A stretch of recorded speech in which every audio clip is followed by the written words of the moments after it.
van ram in pan in kan kal kan me ka chunar si kan chunga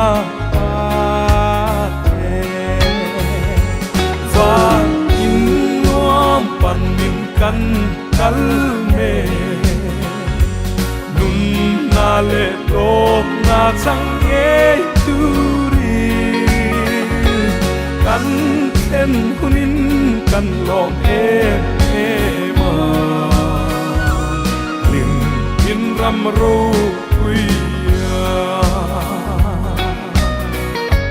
rin na ke in kong ri tra kan so in ma ngai na le in rem na i lalpa kan pu in kan lom ma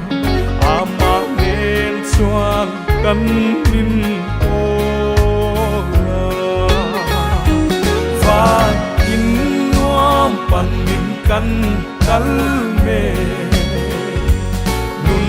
na le lop na chang e turi kan khen hunin kan lom ma lim in ram ro kuya kan lu cha dong in kre ma ila hi na lui ram kha su tuari lal pan ra le lam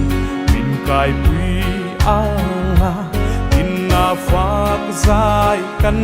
sa len va in nuam pan in kan kal me nun na le lok na chang e turi kan khen hunin kan lom ma lim in ram ro kuya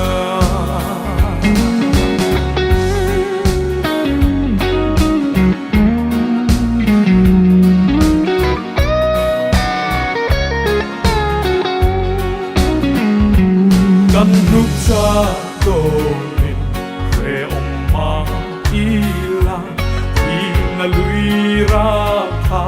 su tuari lal pan ra le lam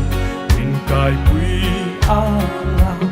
in na phak zai kan sa en